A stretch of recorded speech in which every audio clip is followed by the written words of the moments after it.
The Wattage Ride on August 24th, 2019. Brought to you by the Wattage Coffee Company, located in McKinney, Texas, situated in the Cadence Cyclery bike shop. And this ride, of course, brought to you by my cycling team called PAC, which is sponsored by Cadence Cyclery, among other sponsors. So here we are on a special edition of the Wattage Ride.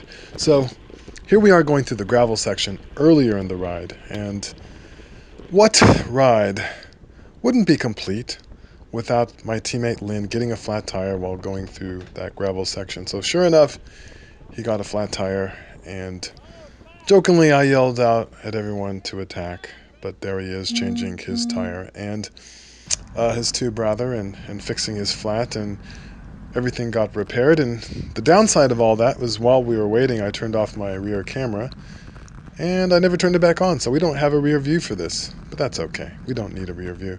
Plus the rear view takes a lot more time and hassle. And it's that Cycle IQ, which has a terrible...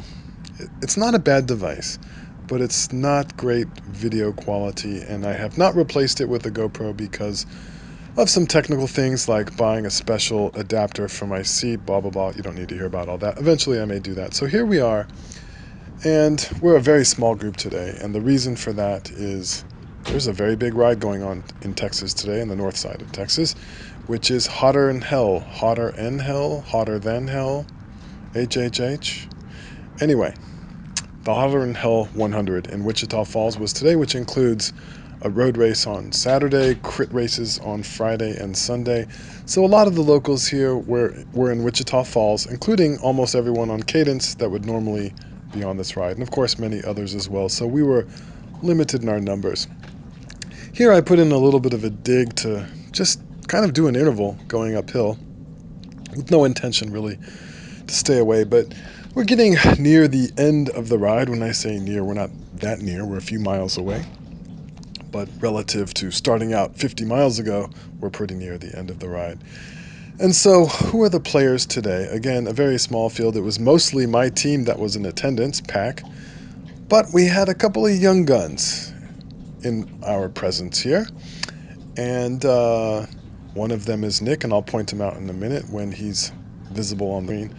And I'm blanking on the name of the other guy for Matrix, but I'm pretty sure it's Lucas. So if you're watching this, Lucas, or if that's not your name, sorry. I think it's initials LP. So Lucas, I'll just call him Lucas, and we'll go from there. So we're about to make our left-hand turn here to our alternate route. The main reason I wanted to get off the front also was to make sure that people didn't go straight and take the shortcut. Because, yeah, there were some people that didn't necessarily want to maybe go the entire route, and it would have been faster for us to go straight. But that is not the official finish of this race ride. And it is very important that it be a race ride, even if there's no one in attendance. And, it's kind of funny, here on this stretch of the ride, so the part I just started when we made that left-hand turn, all the way down this, we make a right-hand turn. I mean, you can see that in the map up on the left upper corner. And you can see that, sorry, I'm getting interrupted by kids and dogs and everything else here. So, one dog, actually. We actually did one of the fastest times for this particular segment, going south here and then going west all the way to the end of the road where it tees. And so I thought that was pretty cool. That third and fifth place Strava trophies for me for these particular fairly long segments. I guess the larger one was over 3 miles. So, getting back to the action at hand. So, my teammate Mike Steves went off the front, and I just kind of let him roll through. And we see Lucas chasing him down. And so that's going to become a pattern. We have the superior numbers in this, so what we want to do is roll off the front and make people work, put in the watts, burn the matches, so that near the end we might have the advantage. Now, actually, I've totally messed up my description of the action. So there's Mike way in the front. We are actually chasing down Mike, and that's one of our tactics as well. That's partially a joke. So Lynn my teammate was chasing down Mike, catches up to Mike, and Lucas is on Lynn's wheel, and so now we're back together. So, you may be asking, why is Pack chasing down Pack? Well, for the most part, so far in this day, it was not treated as a race because our numbers were just too small, and it was treated more like a regular kind of group ride. But that's about to change very quickly here. Like I said, we did one of the fastest times for this particular segment, despite the fact that right now we're headed into a headwind. So I think that's, a decent effort that we were putting in here. So to some degree, this is a workout, and to some degree, this is fun with tactics and so forth. So we can still have fun, even if the big cats are out to play in Wichita Falls. Yeah, I think Lucas here, I got to watch him in the Tulsa Tough Cat 4 crit. The baby, I can't even think right now. The baby hill, not the baby hill, whatever it's called. Crybaby Hill, sorry, Crybaby crit. And he had a really, if I recall correctly, had kind of a nasty crash going into that right-hand turn from the downhill, but glad he's back and okay and doing fine. So that was Jeff, my teammate, and he put in a little dig and an effort. Again, the same tactic here to make the other guys work. And we'll continue to see if this tactic works out for us. Let's look at those bottom left-hand numbers there. So I do have the full gauge here, the power, which of course is your normal watts, and the MPA, which also represents watts. MPA stands for maximal power available. It's an exert metric. I downloaded my numbers from the Exert website, so they take my Garmin data and they plug it through their computers and they output it as this power, MPA, and this other data. So the MPA, maximal power available, represents kind of my energy store. So the lower that number gets in the blue, the more tired I am. You shouldn't worry about the size of that number because it's pertinent to me. It is not pertinent to you. It'll be different for each person.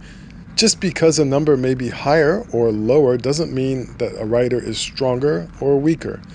Because races are not won on the basis of 3-second power or 5-second power. There's a lot of other factors. So there goes Nick. I mentioned him earlier. Nick is a promising young junior. Both these guys are promising junior racers. We need more promising junior racers. So you can see that my teammate, I believe that was Mike Steves there because I wasn't paying attention, he did the exact correct thing there. He marked that attack, got directly onto the wheel. Now Nick has to think to himself, if I keep pulling here, I'm just taking Mike with me, and maybe Mike can then attack me or go around me. So that really dissuades his attack. He doesn't want to continue putting out effort while he has someone else on a different team on his wheel. And so this is absolute playbook as well. John on the right side, who went up my right side there, also my teammate, he puts in an attack. So these guys have to respond as well. So Lucas, and Nick are not teammates, but you may sense that, or we perhaps had the sense that, they're kind of allies. Not teammates, but allies. So they're not necessarily working together, but they both have the common theme of trying to beat us because we have the numbers here. Now, I apologize about not having the rear view. I would have liked to have the rear view because I would like to have seen what was going on exactly behind me. I have some semblance of an idea what happened, but of course, in my experience, when you look at the rear view, you learn some things that you didn't realize. So, Lucas there was putting in an effort. He caught up to John and continued to pull through. And then he decided that he would slow down a bit. So now it's my turn to roll off the front and put in a little bit of attack. You can see that I didn't put in a big attack. I didn't hit any high watts. But I am proceeding with a gap at this point because Lucas decided that he didn't want to continue pushing. We could debate about whether that was a good decision or not. But, he had to think that if he kept going, I would be on his wheel, or one of us on Pack would be directly on his wheel, and he would just be dragging us forward, getting tired while we were resting. So you can see that we've had a number of teammates all put in attacks, and get gaps off the front, and we are trying to make these guys tired so that eventually the elastic breaks and perhaps one of us, or maybe more than one of us, can get away.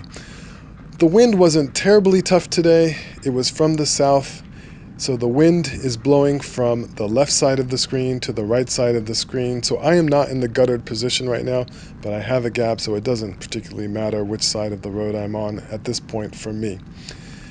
And yeah, so not a, when I was doing this part, I was looking down at my power and from moment to moment, and just kind of not wanting to put in a big effort, but just kind of a steady like 280, 290, 300 watt effort. And as it was, they did chase, and they're back on me. At this point, it is just the four of us. So Mike Steves, everyone else, my teammates, everyone else is gone. It is just the four of us. Now it's 2 versus 2. And if I'm these two young guns here, I'm thinking that's a pretty good situation, because instead of like 2 versus 6, it's now been winnowed down to 2 versus 2. So you have to like those odds. That means most likely, if this break stays away, that one of these two, at least one of these two, is going to be on the podium by virtue of at least a 3rd place finish. So now Nick has gone to the back and he's behind me, and Lucas is on the front pulling. So it makes sense for them to put in an effort here, because they are now in a breakaway and have guaranteed themselves, if we stay away, 2 out of the top 4 places. So Lucas wants us behind him to pull through, but instead of pulling through, John puts in an attack, and then they have to respond. I let them roll forward. They're going to have to respond to this. Nick, boom, he's immediately on the wheel. Nick has a talented older brother who is a national champion in cross.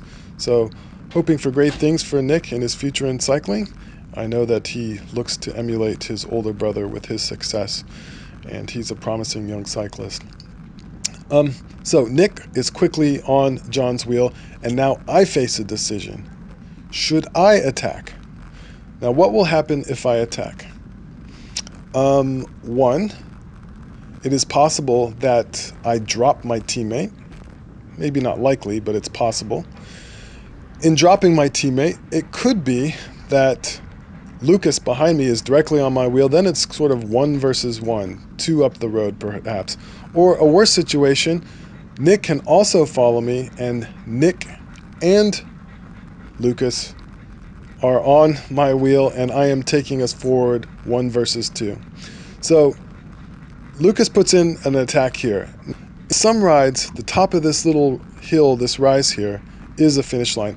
I did tell both of them this is not the finish line for this ride, because I knew they might be mistaken or confused. So this is not the finish line. But he is putting in a serious effort here, and we have gapped the 2 guys behind us. Now we are 1 versus 1. So instead of me attacking and creating a 1 versus 1 situation of 2 up the road, he is attacked. I've been able to get on his wheel, and we are in that exact same scenario of 1 versus 1, but I did not initiate it. So here we are. We've come to the top. We're going to make a left-hand turn here. He turns to me and says, "Is this the finish? Is this the end?" And I said, "No, it's not this." He's like, "How far?" I tell him it's about 3 miles further. We're taking a left here. So I take a look back here, and I see, as I'm rolling forward, and this is a little bit of a downhill, that Lucas behind me is not super motivated, is not immediately on my wheel. I'm not even pedaling. And I look back and I see that John's been gapped, as I mentioned before, but he's not so far away that he can't get to me if he just, puts in a little bit dig on the downhill here. So I'm perfectly happy with the reset at this point. We're a small group. I don't want these young guys to be confused where they're saying, hey, we don't know how to finish or where to finish, and we don't know where the finish line is. I was telling them where the finish line was and trying to explain it to them. And so I was perfectly happy with us coming together with the prior status quo of 4 of us, and we could play more games up until the finish line, which is a couple miles away. As it was, they chose not to join us, and so here we are, me and John up ahead. We had a brief discussion about whether we should wait for them, but ultimately we decided to just keep pedaling and going and not just basically stop and wait for them.